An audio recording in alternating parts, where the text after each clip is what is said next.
There are a lot of good normal types in Generation 2. Unfortunately though, Wigglytuff is not one of them. So we're going to be starting off this challenge with an Igglybuff, and that's going to prove to be quite a literal struggle in and of itself. But I've got to be honest with you, the entire Jigglypuff line is just Clefairy on a budget in this generation. I've been trying incredibly hard to figure out a unique standout feature of the Igglybuff line, and there really is nothing. If you want a normal type with high HP, go for a Blissey. If you want a normal type that's better at special attack, go for a Clefable. There really is nothing that this line has that another line doesn't do better. But that's enough of my pre-challenge whinge. Let's take a look at our stats. We're level 5 with 25 HP, holding a berry, and our 3 moves are Sing, Charm and Defense Curl, totaling up 75 PP. 9 in attack, 8 in defense, 10 in special attack, 8 in special defense and 8 also in speed. And the first thing we're going to have to do is deplete all 75 PP before we're even able to get a single attacking move off. Now I'll spare you the nitty-gritty details of the grind there, but it took around 8 minutes to get all the Hoppip we needed to deplete our PP, and then a further few minutes in order to grow to level 9. At level 9 we are blessed with the move Pounds, so we don't have to struggle anymore, but it's still not going to get much better from there. The rival's got Chikorita because it's the bulkiest of all 3 starters. We knock it out in 3 hits courtesy of a critical hit. We'll make our way towards our first gym together. This is Falkner's flying type gym and he leads with Pidgey. It's going to be a 2-shot on the Pidgey with our 20 in attack, and here comes Pidgeotto. We're going to charm the Pidgeotto to make sure it can't hit us very hard at all. As is always the case when we debuff the enemy, he ends up getting a critical hit. A couple of turns later we knock it out, and that's the Zephyr Badge in 18 minutes and 9 seconds. Now in between Falkner and Bugsy I did a lot of training back at New Bark Town with the old rod, and there was literally nothing interesting that happened. All it was beating up a load of Magikarp to make sure that we got that double friendship on every level, because we're going to need to evolve eventually, and that's one of the quickest ways to evolve. We get through Bugsy with no issue. It was a little bit of a sloppy battle, but we get through in a time of 45 minutes and 44 seconds. Let's now take on the rival for a second time. We've got Mud Slap on the learn sets courtesy of Falkner's TM, and that'll mean we'll at least be able to get through this ghost. Spike does reduce our Mud Slap PP, but we were only using it for Ghastly anyway. We'll swap to Pound for the Zubat, and even though we're 13 levels higher than it, it was still not a one-shot, and now we're on to the Bayleaf. It's going to be a 3-shot against the Bayleaf to knock it out. We almost grow to level 28. We can make our way towards our next gym together. This is Whitney. She is our 3rd gym leader. She's a normal type specialist who leads with Clefairy. We use Headbutt against the Clefairy, we take it deep into the red on turn 1 and we knock it out on turn 2, and now we get to Headbutting the cow. And then even with a 10 level advantage, we're not faster than Miltank, but we do knock it out, and we obtain the Plain Badge in a time of 52 minutes and 21 seconds. This challenge is not getting any quicker, and we are still Igglybuff for rival number 3. This is getting a little bit silly now. We've got Hidden Power Dark on the learn set. We don't outspeed the Haunter, even though we're 17 levels higher than it, and that means we're on a clock for the rest of the battle. It's also not a one-shot on Magnemite with Mud Slap, but thank goodness Supersonic missed. We can one-shot the Zubat with Headbutt, and we've only got the Bayleaf to contend with now. Headbutt is a 2-shot on the Bayleaf, and we finish on 69 HP at level 37. This is one of the highest levels we've ever been for Rival 2. Now we finally evolve against Sage Ping. To get this thing to evolve even as early as we did, we needed to do a lot of grinding at New Bark Town, we needed to give this thing a perfect haircut, we needed to pump in a load of vitamins, more than we could probably afford, and we also get some extra friendship from teaching TMs. And then eventually at level 38 we say goodbye to Igglybuff and we say hello to Jigglypuff after it learns any useful moves. So now we're going to take on Morty with our Jigglypuff. It's going to be a very short time with Jigglypuff because we can get the Moonstone as soon as we've defeated Morty here. So it's a one-shot on his Ghastly and his Haunter. We don't get sent to sleep by the Gengar and it ends up being a 2-shot with a Quick Claw proc. We'll finish off this final Haunter as well. We're almost level 40 now and we get the Fog Badge in a time of 1 hour, 4 minutes and 51 seconds. So let's now leave here and go to the Ruins of Alph, where we're going to pick up the Gold Berry because that might come in handy later, and we're also going to pick up the Moonstone, and it's this Moonstone that we can use to say goodbye to Jigglypuff and will at least be fully evolved for the rest of this challenge now. So it is goodbye to Jigglypuff and hello to Wigglytuff, and just in time as well for our next gym together. This is Chuck, he's a fighting type specialist and he leads with Primeape. We are going full punches from here on out. We've got Thunder Punch, we've got Fire Punch, we've got Ice Punch, but we're going to use Headbutt against Chuck. We get through without taking any damage at all, and that's the Storm Badge in 1 hour, 8 minutes and 8 seconds.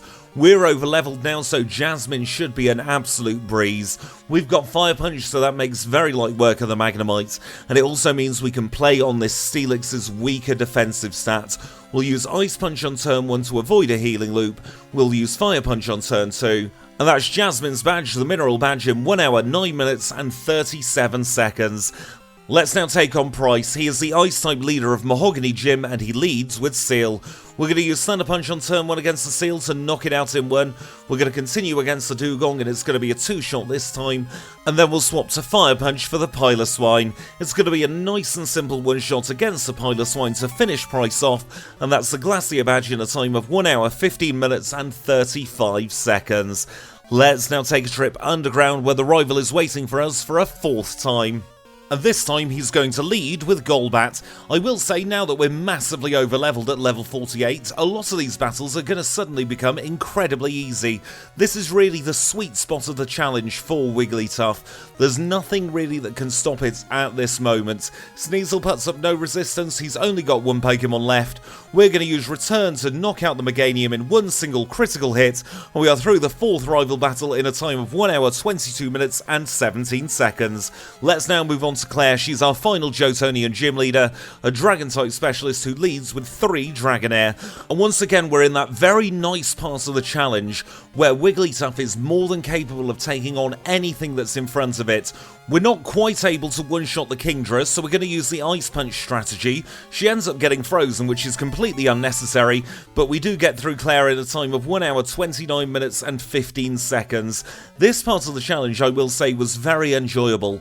I just really wish we had a much smoother ride to get to Wigglytuff. I think Game Freak made a big mistake in setting the friendship value so high to evolve. If it was 40 points lower, this challenge would have been an awful lot easier and definitely an awful lot more pleasant to do. Now once again, this rival battle's not going to prove to be any issue at all. It's a one-shot on his first 5 Pokemon, and then we can turn our attention onto the Meganium. It's going to be a 2-shot on Meganium just because it's so bulky. That's not really a reflection on Wigglytuff, it's more a reflection on how bulky Meganium is. We say goodbye to the rival for one last time in 1 hour, 33 minutes and 11 seconds, and now we're at the Pokemon League, so we'll heal up whether we need to or not, and it's a big thank you to the HM friends. So it's a big thank you to Kenya, Abra, Psyduck and merci to Paris. We'll buy our 4 full restores and then we'll take a look at our stats before we go into the league. We are of course level 58 with 269 HP. We're holding the Scamulet coin with Return, Thunder Punch, Ice Punch and Fire Punch. 128 in attack, 98 in defense, 131 in special attack, 102 in special defense and 98 in speed. Those of course are the out of battle stats. We'll get a big buff in battle as we'll see now against Will. He's our first league member, a Psychic-type specialist who leads with Xatu. Xatu goes down to a single return and Jinx is very frail, so she'll go exactly the same way. Executor's number 3 and we use Return, and once again it's a one-shot. The 4th Pokemon is Slowbro. We're going to use Thunder Punch on turn 1 to take it deep into the red. We'll finish it off with another Thunder Punch and that just leaves Xatu left to go. We'll continue Thunder Punching to guarantee the one-shot, and that's Will done in 1 hour, 34 minutes and 28 seconds. Let's now take on Koga, the Poison-type specialist who leads with Ariados. We grow to level 59 as we knock it out, and we also one-shot the Venomoth. This is a very good start so far. We've got Fire Punch for the Fortress, it goes down in a single hit, and that just leaves Muck and Crobat left to go. And much to my surprise, we one-shot the Muck, and then we also one-shot the Crobat. That was very good form by Wigglytuff there, time of 1 hour, 35 minutes and 1 second. Let's take on Bruno, he's the fighting type specialist who leads with Hitmontop. And this battle is where our bulk can really work in our favour. We don't have the best defense stat in the world. We have tons and tons of HP to play with. That means that when the Machamp comes into play, we can easily survive a cross chop. Even with a critical hit, I think we'd have survived there, and that gets Machamp caught in a healing loop. We can knock it out with 2 further returns, and then we can swap to Ice Punch for the Onix. That's a simple one-shot even without the crit, and we get through in a time of 1:35.39. Let's now take on Karen. She is the Dark-type specialist who leads with Umbreon, and the HP up strategy worked perfectly there. She went for Confuse Ray, we were holding the Bitter Berry, and that meant we got through the Umbreon without any debuffs at all. Vileplume was no issue either, and then we can one-shot the Gengar courtesy of Curse. We grow to level 61, the Murkrow comes out, we'll swap back to Return for the Murkrow, we knock it out in 1, and the final Pokemon is Houndoom. That's a nice and simple one-shot with Return as well, and we are through Karen in a time of 1 hour, 36 minutes and 44 seconds. And that means there's only one obstacle between us and the Hall of Fame now. It's time for Lance, the Liar with the Flyers, and he's going to lead with Gyarados. We start off with a misclick and use Return against Gyarados, but it really doesn't matter. It only sets up a Rain Dance, and that's not going to do anything for the rest of this battle. We'll use Ice Punch against the Dragonite, and we've got decent enough special attack that both of those level 47 Dragonite will go down in 1 hit. We'll also use an Ice Punch against the Aerodactyl, taking a little bit of damage from a Hyper Beam, and here comes the Charizard. We're going to use Return against the Charizard. It's a nice and simple one-shot, and the final Pokemon is the level 50 Dragonite. Another simple Ice Punch knocks it out, and we have defeated Lance in a time of 1 hour, 37 minutes and 42 seconds. That then gives us our final Hall of Fame time of 1 hour, 37 minutes and 58 seconds. That time does put Wigglytuff in 88th place going through the league, but a lot of that was because of the slow start with Wigglybuff. We'll have to see if we improve in part 2 though, so don't you dare go anywhere. Kanto is next. And we rejoin the action as we always do here in Vermilion City, where the first thing we do in Kanto is the last thing we do in Johto. We're going to get another rare candy, this time from the chairman of the Pokemon Fan Club. And with that safely tucked away in our pack for another run, I am very pleased to say that even with all its foibles, Wigglytuff is more than capable of taking on our standard Kantonian routing. So as always, that means we'll start at Surge in Vermilion City, we'll go to Celadon for Erica, then we'll cycle down to Fuchsia for Janine, then it's back up to Saffron for Sabrina, up to Cerulean for Misty, over to Pewter for Brock, down to the Seafoam Islands for Blaine, then back up to Viridian for Blue. And talking of Blue, if you do want to skip ahead to the Blue fight, it's happening at 14 minutes and 59 seconds. For everyone else though, let's now sit back, relax and have our standard Kantonian chat. And in this one, I want to start off with a little weird phenomenon that's happening to me because of the way I'm doing content at the moment. So as you all probably know by now, I'm working around about 6 to 8 weeks in advance with the voiceovers. That's so I can take some time off at the end of this year. Probably as this video's going live, I'm in the middle of my time off. But that means I'm experiencing something very weird when it comes to my perception of time, because I've already celebrated Halloween, and I'm well on the way to celebrating Christmas, even though it's still September at the time of recording this voiceover, so it's almost like I've experienced the end of the year, and then I'm going back to experience it again in real time.